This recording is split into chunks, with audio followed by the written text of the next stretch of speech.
Happiness is beautiful, it's a kind reality. Happiness is the highest good, happiness is free. So let's be so very happy. Yeah, let's be so very happy. Yeah, let's be so very happy.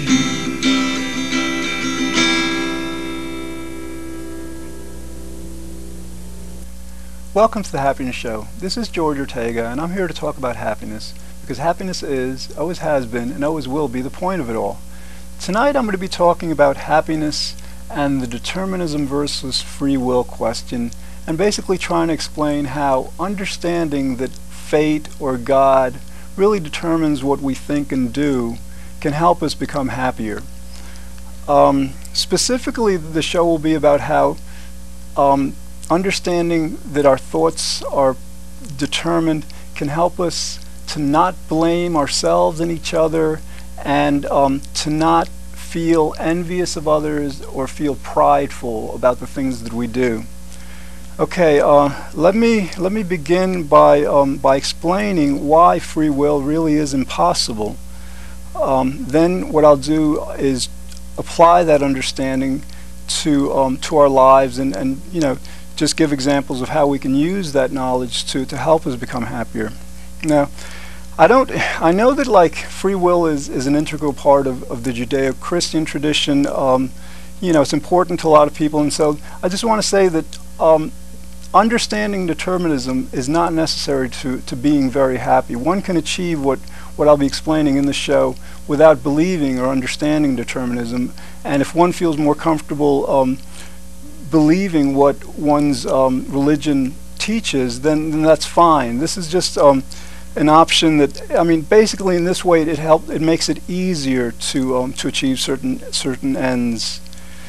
Okay, basically let's start with a definition of free will and determinism. Free will is really the idea that you know, we can decide whatever we want to, that you know, we can decide what to think, and then we can decide what to do, and nothing is compelling us to do anything. And then determinism, otherwise also known as predeterminism or fate or destiny, is really the idea that that basically we do what we do out of necessity, that we're compelled by, you know, fate, destiny, God, the past, to whatever we do, that it's really not in our hands. Okay, and the idea goes back at least as far as the Greeks.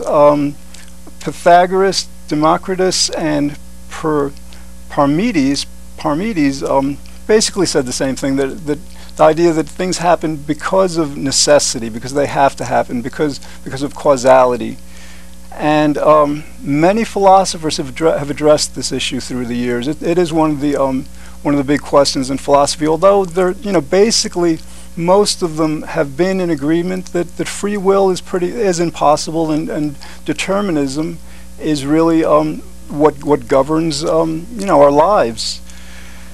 What I'd like to do now is just read some quotes by a famous physicist. His name is Sir James Jeans, and actually he's a famous British physicist, astronomer, and mathematician. He was the first to come up with the idea that the universe is continually creating matter. You'll find them in encyclopedias and books about physics. In 1943, he published a book called Physics and Philosophy, and it was originally co-published by Cambridge University Press and Macmillan Company, and it's still in print actually by Dover Publications. So what I want to do is read what he writes on page 5 of the Dover edition. Okay.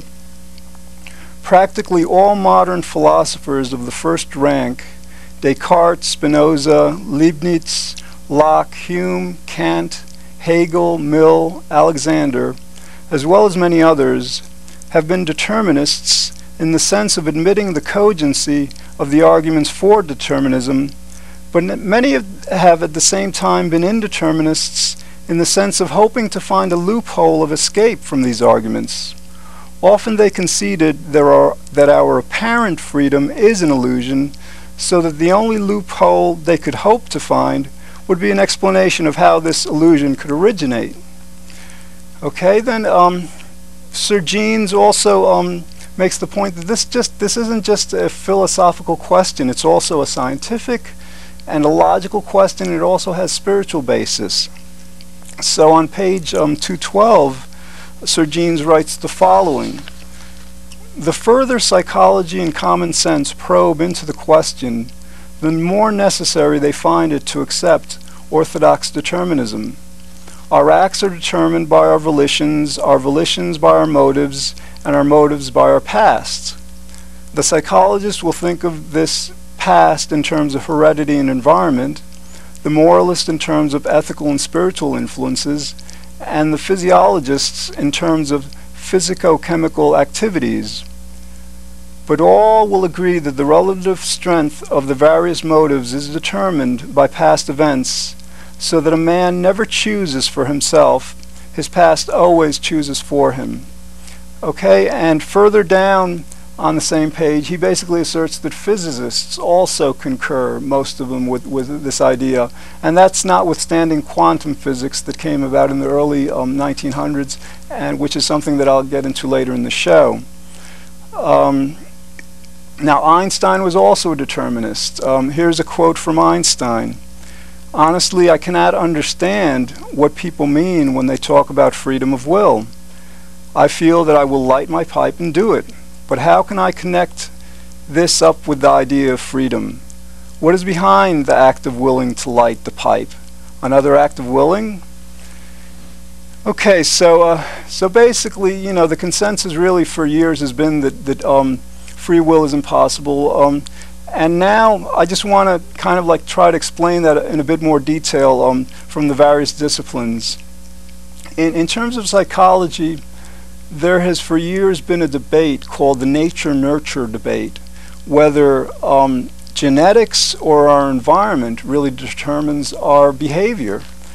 And the irony here is that whether it's genetics or the environment, it's not our free will. You know, with genetics, if genes are determining what we say or do, obviously it's not our wills. You know, we're basically being led by our genetic makeup. And again, with the environment refers to our past, to our to influences around us, what we've learned, what kinds of experiences we've been subjected to. So again, in that sense, that also prevents any matter of free will.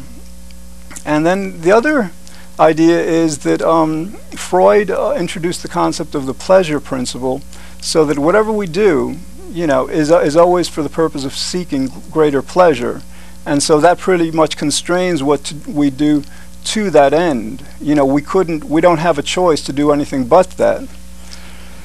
Okay, there's a logical, a more common sense argument for determinism against free will, and that's the idea that, you know, if we really had free wills, I mean, we would be very happy and very good. Because think about it, if we could decide what thoughts we would have very pleasant thoughts all the time. If we could decide what we would do the kinds of things that would bring us great pleasure all the time. You know, we would probably also be very, very good people. Some people believe actually that that we have a limited free will, that basically you know, we don't have complete free will, but we have a limit. But you know, generally I've never heard a good statement of, in that case, well, what are we in what sense are we free and in what sense are we not free? Generally that's not an argument that really you know, holds much weight.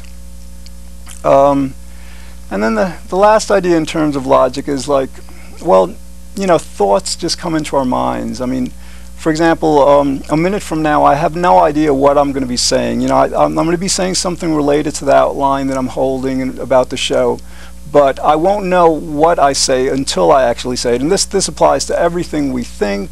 This applies to everything we say and everything we do. Until we find ourselves doing what we do, we really, you know, we don't really understand or you know, control that kind of a situation. Okay, I'm gonna next go into the physical reason for it, but that gets into quantum physics, and we're gonna get a little involved first. So what I'm gonna do before that is do a song related to determinism, and it's about the idea how, like, sometimes, like, when people do really well, we'll praise them, we'll think, hey, they're such great people, and when people fail, you know, we'll blame them, we'll just find fault with them, and the idea is that, you know, great people do great things because of fortune, because of fate. They were lucky, and some of us just fail again because of bad luck, because of misfortune. So this song tries to present that idea.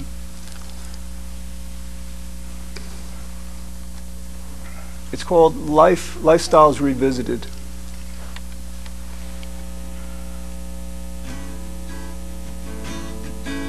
Young boy, born and raised in Hollywood, dreams of someday being a star, and grows up to become one, simply a matter of destiny. Young girl, raised in San Francisco Bay, dreams of returning back home to her dear Africa, and at last finds her way. Fortune planned out the day, both appearing to have decided the future they ride into a world of wondrous possibility. Still the truth remains, they were granted no choice at all in determining how their lives would finally come to be. The universe does not allow us to decide the world we come to see.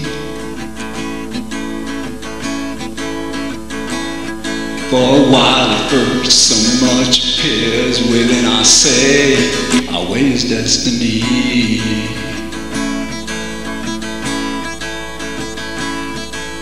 Young boy, raised on the Lower East Side, dreams of coming to power and money and fame, but the days will not lead the way, and to prison he strays.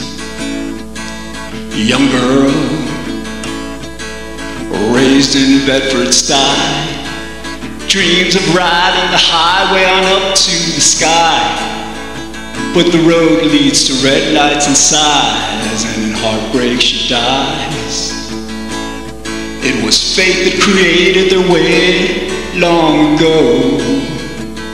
There wasn't a chance in the world for their own destiny. Still the world comes to blame, despise them for falling to tragedy.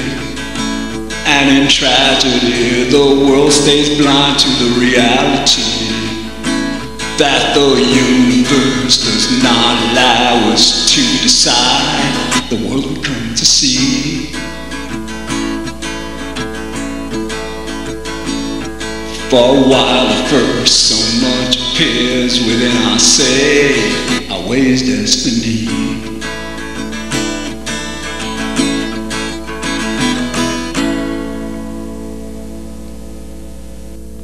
Okay.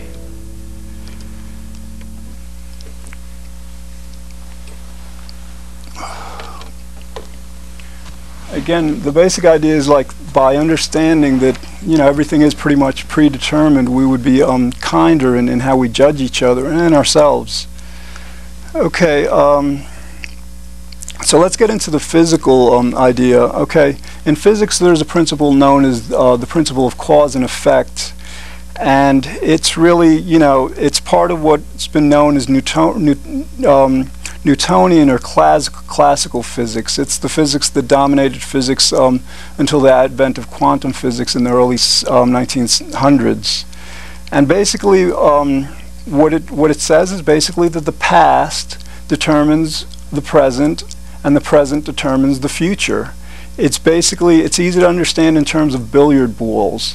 When you hit a billiard ball into another, that second billiard ball will hit a third and perhaps a fourth, and it's kind of a chain reaction, a chain of cause and effect. And essentially, in physics, that's how all of matter operates. And, you know, we being comprised of matter, we human beings are atoms and molecules and all, that's actually what governs us.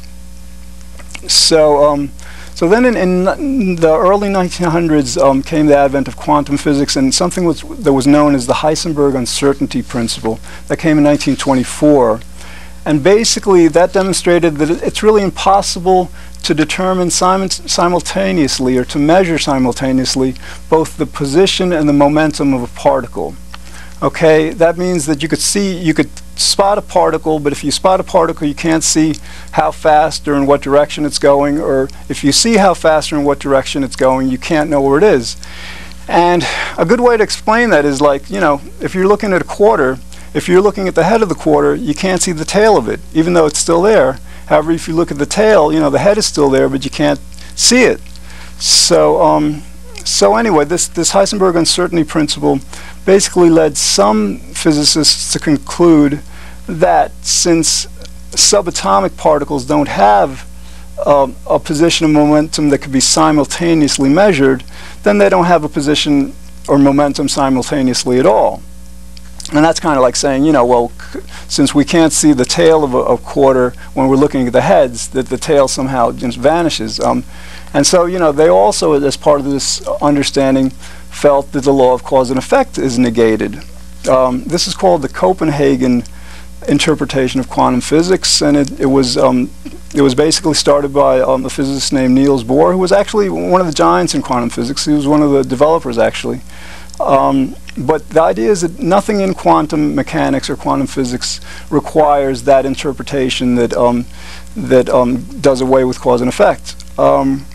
Actually, when you think about it, quantum mechanics needs cause and effect to work, because what happens is because we can't measure individual particles as we do in classical physics, quantum mechanics uses what's known as probabilities. In other words, they measure groups of particles moving at the same time.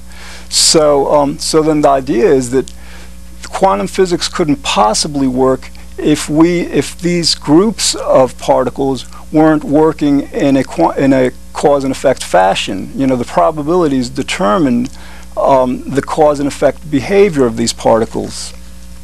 Okay, and also the idea is that you know, quantum phenomenon is really limited to the subatomic world. It's not really, you know, particles, atoms, neurons and all really behave in the classical way of classical physics of cause and effect.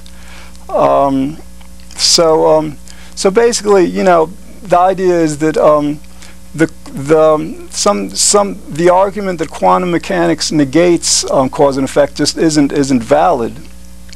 And let's briefly consider the religious argument. The religious argument is a bit perplexing because, you know, in one sense we believe in an omnipotent God, an almighty God, but then how could an almighty God give us free will? Because basically what an almighty God wants to happen will happen.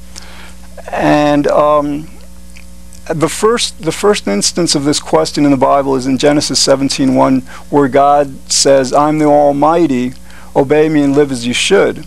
Well, I mean, how could he be the Almighty? And, you know, if he was Almighty, we wouldn't have a choice. We'd have to obey him. So, you know, religion is kind of questionable on that. And then you have to consider also that, like, you know, I mean, religion is sometimes an authority on morals and ethics, but traditionally, historically, it hasn't been a very good authority on reality. For example, in religion it says that a woman came from the rib of man. I think there are very few people that still believe that. Another thing that religion says, the Bible, according to the Bible, the world is a little under 6,000 years old. And most of us, you know, understand that our world is much older than that. So that really the Bible can be perhaps held in as an authority in some ways on moral grounds, but in terms of like the actual physical nature of reality, it really isn't such a valid authority. So then, you know, we're left with the conclusion that, yeah, we really are puppets. You know, a lot of us don't, you know, like to believe this, you know, but, you know, we're puppets, and God or fate or destiny is the puppeteer. William Shakespeare actually put this in a more acceptable manner to people when he said, all the world's a stage, and all the men and women are merely players. So yeah, we're players. It's like we're actors given a role in a script, and we're just acting out our lives. Having said that, I've got to mention that we can still be very happy. If we're somewhat happy now, or if we want to become much happier, we can become much happier, even though we don't ultimately have free will. What happens is, if we do become much happier, we will have been fated to. So, it's a subtle distinction, but something that needs to be made. Okay, so now I just want to go into why this is important to our happiness. And I want to understand why I want to explain why the belief in free will basically causes much needless blame and pride and envy. Okay, so when we believe in free will, if someone does something wrong to us, we'll blame them. If someone lies to us, we'll say, this is a bad person, look what this person's doing to us, how terrible. And our blaming leads to a separation between us and that person. We hold that person accountable, and we hold that person as bad or evil or something. That, it prevents a cohesion in the relationship. On the other hand, when we understand that this person's actions were predetermined, we understand that they were fated to do what they did, so it's really not their fault in a sense. And actually, in a sense, they're actually victims, because when somebody does something wrong to us, nonetheless, we generally are punished by God or nature or laws when we do things wrong, so the person is actually a victim of this fate. And so in that sense, we might blame God or fate for, causing this person to do what they did, but we wouldn't blame the person, and that preserves our relationship. Okay, and sometimes we would have to take precautions. If somebody's lying to us or disrespecting us or doing something against us, we might have to take measures to prevent them from doing it, or to remove ourselves. To be wary, to take actions. But it's much more pleasant. It's much wiser to do what we have to do without the blaming, without blaming the actual person. Okay, so now naturally the same thing applies when we do something wrong. Generally a lot of us feel very guilty when we do wrong, and we punish ourselves, we condemn ourselves, so that when we understand that really our acts and our thoughts are basically predetermined, fated, we're much more understanding of ourselves, much more forgiving. The same applies to the issues of envy and pride. Sometimes we know somebody who's done something great, and we say, hey, this is such a great person, look what he's done. The person, sometimes we think, hey, this person is better than me because of that. This person is someone to, sometimes when we hold people as better than us, we tend to lower our own self-esteem and comparison. And self-esteem is very important to our happiness. It's one of the 4 character traits most conducive of happiness. So that again, when we see that everything is determined, people who we would otherwise believe are somehow better than us, we would believe that they're fortunate. They're lucky. People don't do great things because of anything that they did personally to do them. They do great things because they were fated to do them. The same principle applies to us. Sometimes we'll do something really good, and we'll say, hey, we're much better than other people because of this. It causes pride. We attribute these successes to ourselves, and free will, fosters that. When we understand that free will is impossible, we'll say to ourselves, it's really fortunate that the universe or God has allowed me to do something great, has allowed me, has used me in that way. But we would feel grateful, for that opportunity. We wouldn't feel prideful. There's a saying, a religious saying, that pride goes something like before the fall, or pride leadeth to fall, or something like that. And it's true. Arrogance. When we become arrogant, it really works against us. So, understanding that our thoughts and actions really aren't according to our free will, but we are fated to do what we do when we do great things, whatever, helps us from being prideful. Okay. So I just want to go through some basic considerations about understanding determinism, because in order to use this principle wisely, you have to understand it. the idea is that we still get either rewarded or punished for what we do. So, this isn't license for us to do bad, because if we do wrong, God or nature is going to punish us. And if we do right, generally God or nature rewards us. And again, we do have to protect ourselves from the actions of others. When other people are doing things that perhaps aren't in our best interest, we have to be wary. We can't just say to ourselves, well, they're destined to do what they did, and so it's not in our hands. We can do things to separate ourselves from situations, to address situations. That's why we have laws. So it's not that, understanding determinism doesn't negate our ability to act. It simply means that what we do ultimately has been determined, has been fated. And the last thing is that, we can achieve this kind of understanding, not being blameful, not being prideful, not being envious, without understanding determinism, but it's generally more difficult. When we understand that we're really not responsible for what we do, that God or nature or the past, cause and effect, really determines what we do, it's a lot easier to just enjoy ourselves, to maintain the closeness we feel with each other, and to like ourselves more. Understanding determinism in that way leads to better relationships, and better relationships has been shown to be extremely important to our happiness. Relationships are really the number one reason that most people use to obtain our happiness. So naturally, the better our relationships, the happier we will become.